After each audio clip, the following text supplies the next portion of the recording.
Bueno, buenas tardes. Daros la bienvenida a todos y a todas a la sala Adolfo Suárez del edificio CIMA, y además tenemos la suerte de retomar la actividad cultural esta semana en este edificio. Una actividad que siempre, bueno, pues es tan voluminosa en este edificio, pero por desgracia hemos estado 3 meses teniéndola que hacer vía online, ¿no? Entonces, pues a su vez, ya que presentamos la obra de Carmelo, Cuidar y Sufrir, pues aprovechamos para iniciar la actividad cultural en este edificio que tanto ha promovido la cultura siempre y que creo que es una herramienta principal en el pueblo de Abarán para promover la cultura.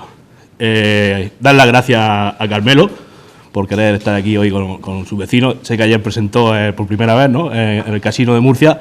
Está claro que la capital es una plaza muy importante, pero tu pueblo es tu pueblo y seguro que esta tarde estás aquí con un sentimiento totalmente distinto, ¿no?, entre tus familiares, tus amigos y tus vecinos.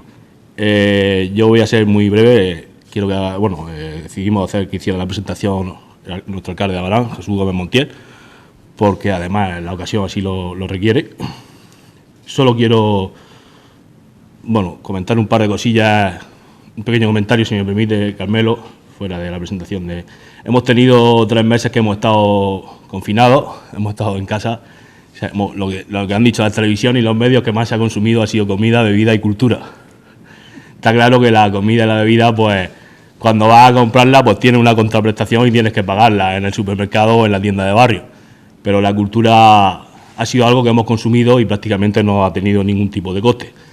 Por lo tanto, es el momento de aprovechar y reivindicar que hay que hacer un esfuerzo desde todas las concejalías de cultura de España, desde todas las consejerías de cultura de cada comunidad autónoma, desde el Ministerio de Cultura, para apoyar más que nunca a la industria cultural. Son 850.000 puestos de trabajo directos los que dependen de esta industria, y es el momento de que entre todos pues levantemos la industria cultural que tanto nos ha aportado durante estos 3 meses que hemos estado todos en casa encerrados prácticamente. Por mi parte, nada más, agradecer a Carmelo que esté aquí esta tarde, darle la enhorabuena por ese reciente nombramiento que ha tenido con otra cátedra en la Universidad Católica de Murcia, y que sigas con tu trabajo y con tu trayectoria, porque de tu currículum ahora hablará un poco el alcalde, si ha sido capaz de resumirlo, porque es un currículum que para todos los que hemos tenido la posibilidad de estudiar o de formarnos o de tener cualquier tipo de título académico, es un currículum bastante envidiable y nada, seguro que te sientes muy orgulloso de ello, tanto tú como tu familia, y una vez más pues darte la enhorabuena y las gracias por estar aquí esta tarde con nosotros. Paso la palabra a nuestro alcalde Jesús Gómez Montiel. Muchas gracias. Aquel de allí no hace falta. Buenas tardes, gracias Felipe. Como decía Felipe, se retoma la actividad cultural en esta vuelta a la normalidad después de 100 días en los que hemos estado en casa con mucha incertidumbre, sin saber qué iba a pasar del pueblo de Abarán, de la región de Murcia y de nuestro país. Recuperamos poco a poco la normalidad y, por lo tanto, dentro de un pueblo como es el nuestro, que abraza a la cultura, recuperamos también la actividad cultural. Hoy estamos acompañando a uno de nuestros paisanos más conocidos, digamos realmente sería una personalidad en Abarán. Hay que decir que el currículo que nos facilitó, si empezamos a leerlo se nos hacen las 12 de la noche y seguimos leyendo aspectos curriculares de Carmelo Gómez Martínez. Yo me voy a ceñir al que nos facilita en el libro y que voy a leerlo de manera textual. Carmelo Gómez Martínez es doctor en Ciencias Sociales y de la Salud, enfermero especialista en geriatría, profesor asociado de Enfermería Geriátrica y Cuidados Paliativos en la Universidad Católica de Murcia, miembro del grupo de Ética, Sociedad Española de Geriatría y Gerontología, presidente del Comité de Ética Asistencial de Mensajeros de la Paz de Murcia, vocal en la Sociedad Española de Enfermería Geriátrica y Gerontológica y coordinador regional de residencias y centros de día en Murcia. Yo creo que un currículo como este se merece un aplauso y un reconocimiento de todas las personas que están aquí.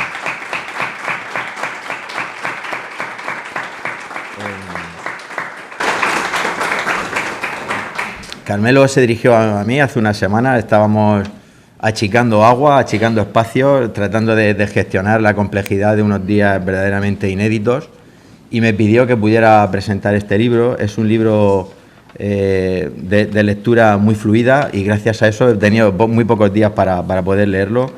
Debo confesar que lo he tenido en mis manos esta misma semana, pero he tenido la oportunidad de poder leerlo con mucho cariño, porque tiene una lectura muy fluida. Lo primero, llama la atención la calidad del papel. Realmente la editorial ha tenido mucho gusto en un libro de pasta blanda, con una foto que es verdaderamente representativa del mensaje que nos traslada. Un libro lleno de humanidad, de humanismo. Citas mucho a nuestro humanista más célebre, al doctor Gregorio Marañón. Habla mucho de la dignidad, y que para ti es inherente y es consustancial al hecho del ser humano, las personas humanas, y además esa humanidad es una humanidad que tú la circunscribes también dentro de la vocación de la profesión.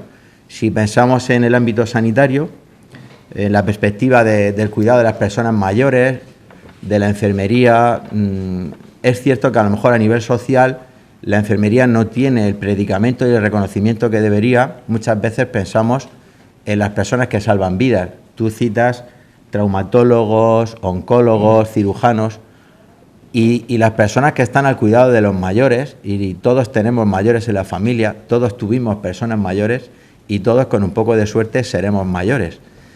Y por lo tanto, aquellas personas que están al cuidado de las personas mayores, cuidar, que es una palabra preciosa, sin lugar a dudas merecen un reconocimiento, y es un libro cargado de una perspectiva muy personal, 20 años de profesión, un libro que comienzas a escribir en el Collado de la Vieja, en la Rambla de Benito, en abril de 2019, una mirada sincera, cristalina, humanista, como decía, que traslada la perspectiva de las personas mayores desde distintos puntos de vista. El ámbito social, hablas de la política, sin ambajes, sin ambigüedades, con un lenguaje claro, respetuoso, equilibrado, cuando hace referencia al nivel, y hablas de esa burbuja que está justo en el centro, ¿no? Sin maniqueísmos, sin dogmatismos, sin extremismos. De los cuidados paliativos también, con una visión muy cercana y atrevida de qué debe de ser un cuidado paliativo desde tu punto de vista. Hablas de enfermeras, en femenino, como una manera de reconocer el trabajo de tantas mujeres. Es una profesión eminentemente femenina. Y yo también extraigo el lado también más cercano a una crítica constructiva, que también yo creo que va mucho con tu carácter. Hay un término que me ha llamado sustancialmente la atención, que es Gomer acabado en R, que es un acrónimo del inglés Go Out My Emergency Room, fuera de mi sala de urgencias, de mi habitación, Emergency Room, sala de urgencias. Y tú lo planteas como una crítica a aquellas personas que, siendo profesionales de este ámbito, no son realmente muy vocacionales, al menos yo así lo he interpretado, porque están denostando a las personas mayores, están menospreciando a aquellas personas que puedan llegar realmente a una sala de urgencias con una necesidad perentoria, como es la del caso de Juan. Cuenta la anécdota, son nombres ficticios, pero que están inspirados en casos reales. Este Juan al que tú acompañas, una persona sin familiares, también hay que hacer notar ahí el valor de Carmelo y su vocación profesional. ¿Cómo lo acompaña a urgencias? Porque tiene un episodio febril, comienza teniendo 37,2, parece ser que no mejora, no era muy habitual en él, y entra en los 39 de fiebre. Tienes una llamada ya de noche, tú habías dado de mano, como decimos aquí en Abarán, y ni corto ni perezoso te presentas en la residencia, acompañas a esta persona hasta urgencias y recibes un trato totalmente inhumano, indigno de lo que pueda necesitar una persona como este Juan, a quien tú te refieres en el libro. Yo cambiaría ese Gómez por Más Gómez, refiriéndome precisamente a tu apellido, Gómez Martínez. Y simplemente quiero concluir invitándoos a que leáis el libro. Es un libro profundo, lleno de términos técnicos, pero que vienen perfectamente explicados en el pie de cada página. Muchas referencias bibliográficas para los amantes de la bibliografía. Y me despido de vosotros con unas pequeñas notas que he podido tomar mientras leía el libro, porque con un poco de suerte nos haremos mayores, con un poco de suerte tendremos una pensión digna, con un poco de suerte recibiremos el cariño de nuestros familiares, el reconocimiento de nuestros congéneres, de nuestros compañeros de trabajo, en la fábrica, en la obra, en el campo, en el hospital, en la oficina, en el colegio. Con un poco de suerte recibiremos besos, caricias, abrazos y apretones de manos de nuestros familiares, y con un poco de suerte habremos leído el libro de Carmelo Gómez Martínez. Muchísimas gracias.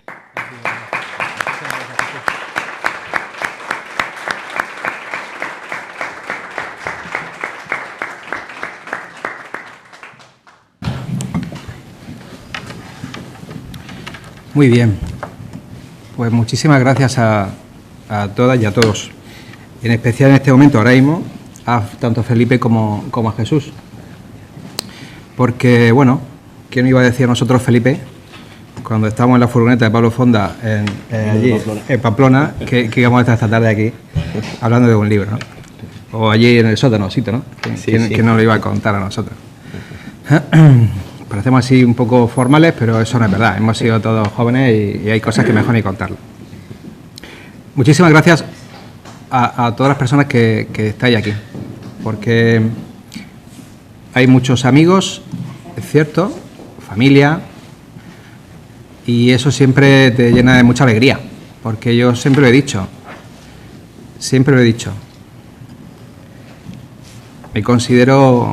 yo me considero un profeta en mi tierra. Hay gente que tiene la mala suerte de decir que no es considerada en su tierra, y a mí mi tierra siempre me ha tratado muy bien. Siempre me habéis tratado muy bien, y antes de decir cualquier cosa, lo único que puedo es daros las gracias por eso. Siempre me habéis hecho sentir muy bien delante de todos vosotros. En especial la asociación de amas de casa, ¿no? De mujeres de Abarán, que me tratan con mucho cariño, es cierto, pero también siguen siendo un ejemplo de lo que es hacerse mayor dignamente y de una forma muy saludable, muy saludable. Ojalá muchas asociaciones de mujeres fueran como las de Abarán. En cualquier caso, no voy a enrollarme con muchos temas, que ya sabéis que, como me dice Correa, estamos aquí hasta las 10, sino que sí que me gustaría explicar por qué este libro. Y este libro obedece a la necesidad de contar cosas antes de que empiecen a que se me olviden, a que el día a día haga que hayan cosas que guarden en el cajón porque quizá ya no son relevantes. Y también en un intento de no ser conformista. Si hay algo que dejo claro en el libro es que me resulta triste el maldito silencio corporativista, el estar callados con todas las cosas que vemos a veces, y que en un momento determinado hace que seamos víctimas de aquellos que lo hacen mal.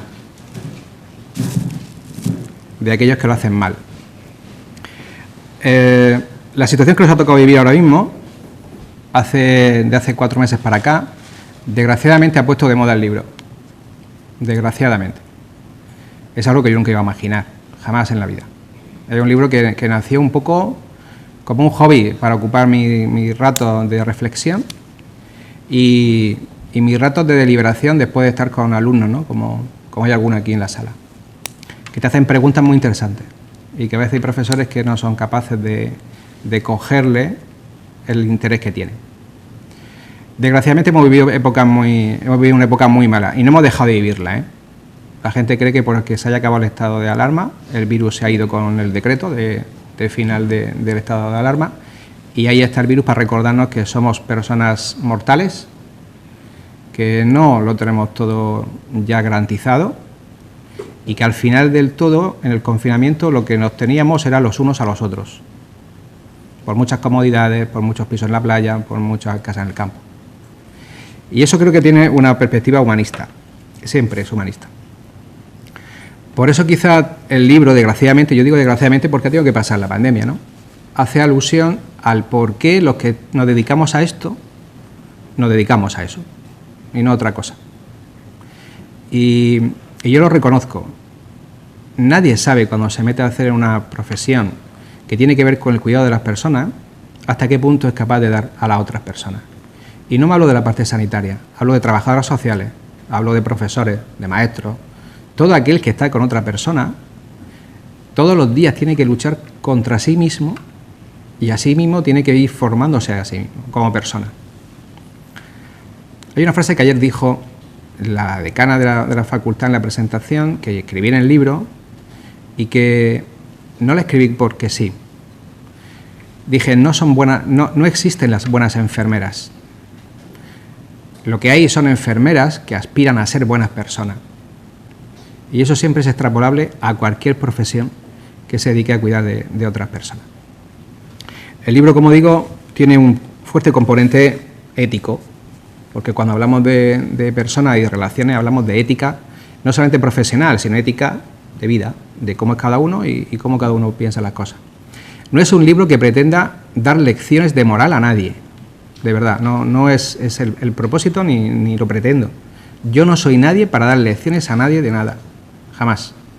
Pero sí es un libro quizá que lo que hace es servir de espejo para de vez en cuando volver la mirada atrás y decir, jolín, cuando hice eso, ¿hasta qué punto lo hice bien o no lo hice bien? Porque para todo es muy fácil hablar del de al lado. Para todo es muy fácil decir que es que es de la otra planta o es que en aquel sitio. Para nosotros como seres humanos nos cuesta mucho trabajo hacer autocrítica. Y el libro es una autocrítica. Yo no intento, es decir, me he desnudado delante de los que leen. Porque creo que empieza por ahí el ejercicio de intentar acompañar a otros en la mejora de la profesión. Decir lo que no he hecho bien. Y también lo pongo en el libro, lo que no he hecho bien. Porque nadie es perfecto. Y porque creo que uno empieza a aprender el día que asume que no sabe tanto como pensaba. Y eso se hace equivocándose. Lo que hay que intentar en profesiones como la nuestra es que esas equivocaciones no mermen la dignidad de las personas a las que cuidamos, como son las personas mayores. Por eso hay algunos casos que además lo digo en el prólogo del libro, en la introducción del libro, que por favor nadie piense que hago una crítica al sector médico, ni enfermero, ni nada, sino es un pequeño porcentaje de personas. Ahí fuera hay compañeros en este momento que se están dejando la piel porque si a cualquiera de vosotros le pasa cualquier cosa, hagan todo lo que está en su mano para salvaros la vida y para hacer lo mejor posible. Por eso no es justo meterlo todo en el mismo saco. Pero sí que hay un grupo de personas que entiendo que estudiaron esto porque no había otra cosa para estudiar, o su madre o su padre lo forzaron a estudiar esto, o es que dice que se ganaba mucho dinero y esto parece que había que estudiar poco, ¿no? De esos también hay. Esos son los que tenemos que identificar y dar la oportunidad de decirles que esto no es así, o decírselo claro y explicárselo claramente, ¿no? Eso es un poco lo que el libro también promueve. Esta pandemia, desgraciadamente, ha sacado mucho a los mayores, los ha sacado del armario. De ese armario que lo tenemos encerrado con llave dentro de una residencia o en su casa. Han salido las residencias en prensa, claro que han salido. También han salido en prensa aquellos que se han encontrado en los domicilios 3 días después de estar muertos. Pasa que eso vende menos que lo de la residencia. Gente que estaba sola. Desgraciadamente los muertos, los cadáveres, nos han sacado nuestras vergüenzas. Por eso tenemos que intentar que esos muertos descansen en paz, haciendo autocrítica y rectificando lo que no hemos hecho bien. Es lo que nos queda.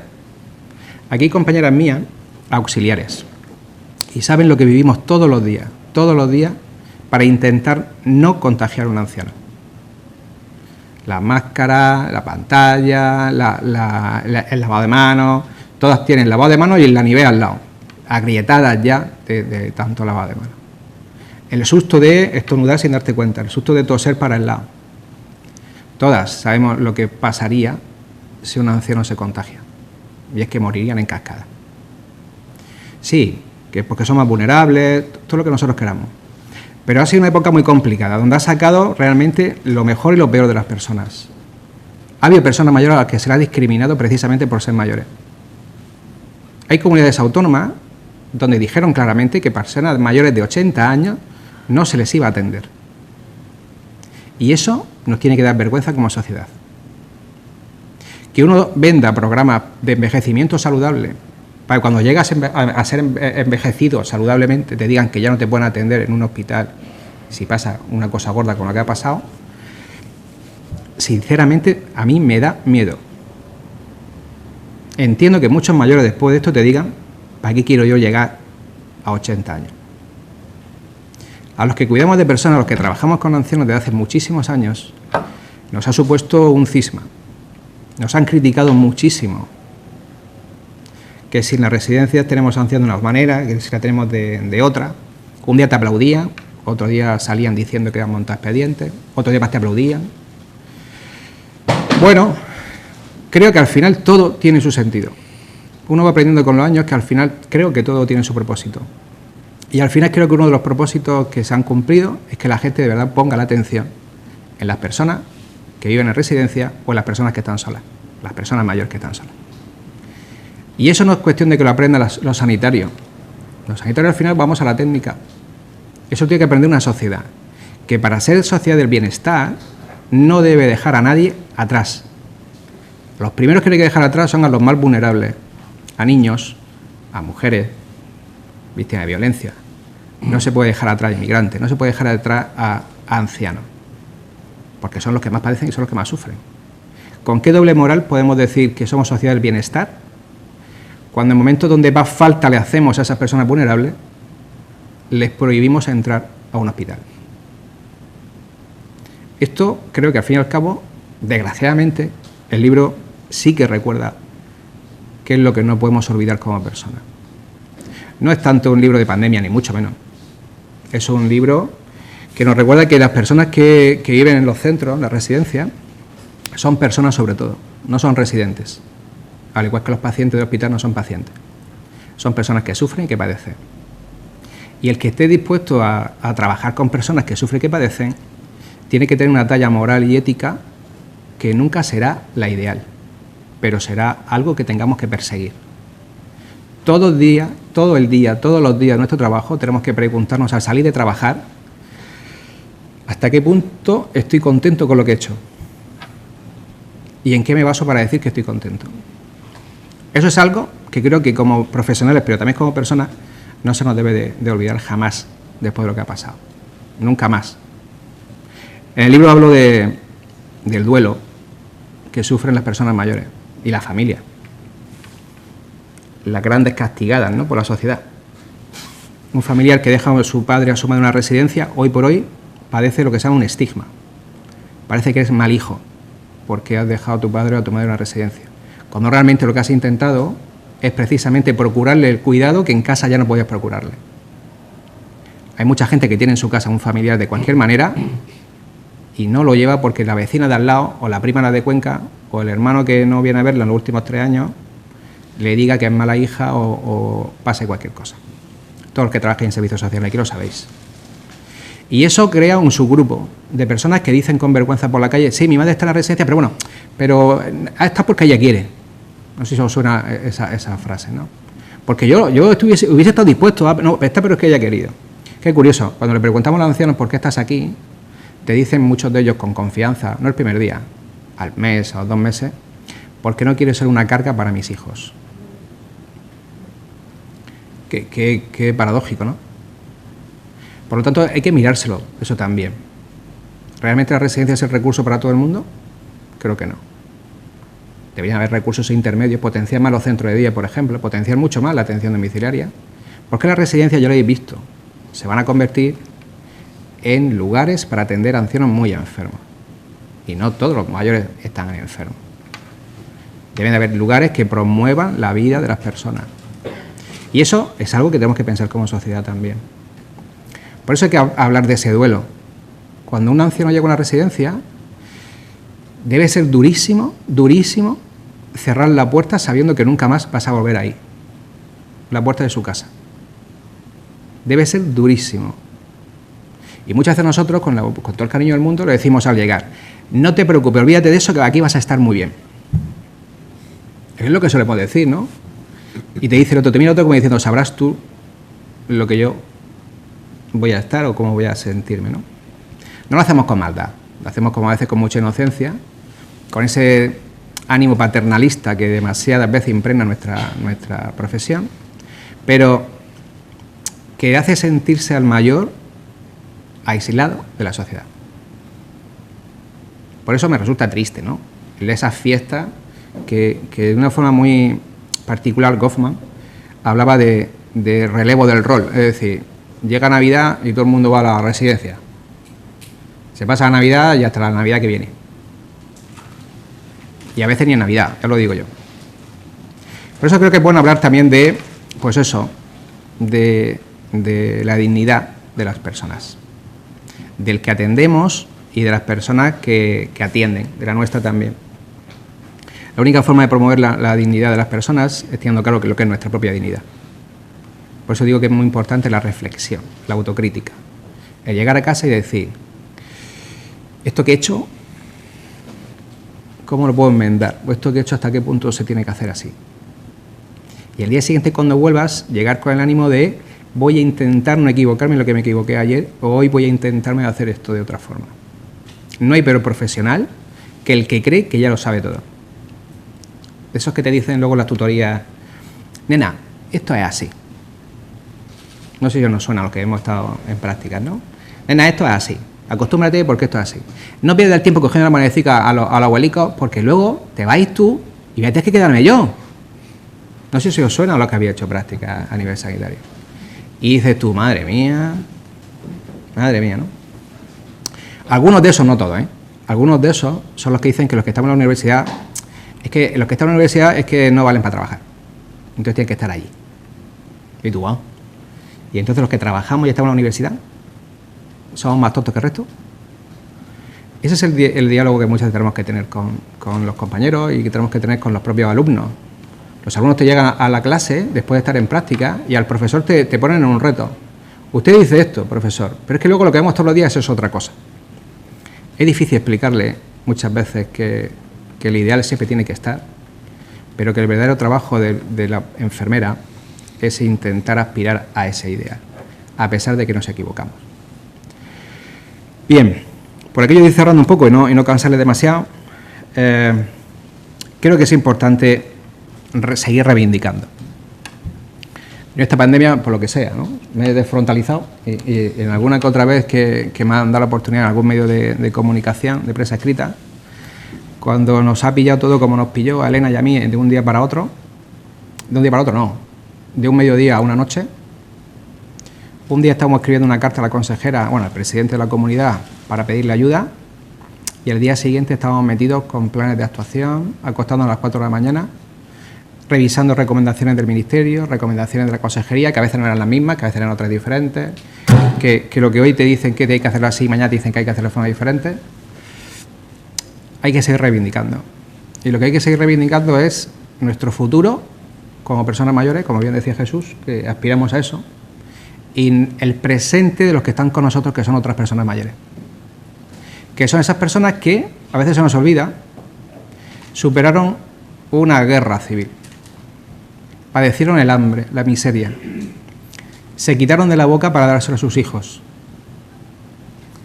Sufrieron la miseria. Escuché a una anciana una vez, una anciana muy sabia, que me dijo, nene, mis hijos no han pasado hambre, han pasado necesidad, pero hambre no. Pero yo he pasado miseria. Y en ese momento, mientras hablaba, sin gesticular, se le cayeron 2 lágrimas como puños de los ojos, ¿no? Esas personas pasaron la posguerra intentando luchar, muchas veces sin que les cotizaran, para que una economía, fuese caminando, a pesar de la corrupción, y que llegáramos a una época importante en nuestro país como fue la transición. Y pudimos tener una serie de derechos después y pudimos coger y ser lo que somos hoy por hoy. Esos ancianos lucharon para que muchos tuvieran pensiones después. Y dotaron esas pensiones después.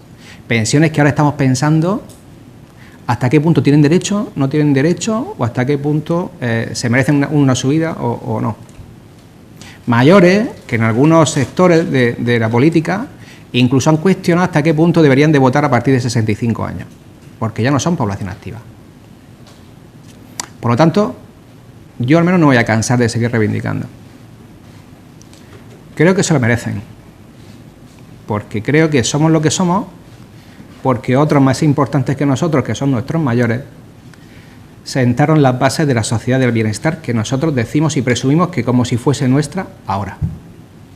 ojalá el libro sirva un poco como reflexión, simplemente como reflexión, dejando como última frase, como último mensaje de verdad, que no pretende aleccionar ni pretende dar lecciones de vida a nadie, sino simplemente contar mi experiencia como persona y como enfermera, no como enfermero, como enfermera. Daros las gracias, de verdad. Sabéis que yo siempre he dicho, cuando necesitéis cualquier cosa mía, como nos cruzamos por el pueblo, si no para una cosa para la otra, ahí estoy. Y si no, ya sabéis que siempre conocéis a alguien que tiene mi teléfono. No sé cómo pasa eso, pero siempre tiene alguien que conoce mi teléfono. Y yo encantado. Cualquier cosa que necesitéis mío, como enfermera, pero como Carmelo, estoy a vuestra entera disposición. Muchísimas gracias, de verdad.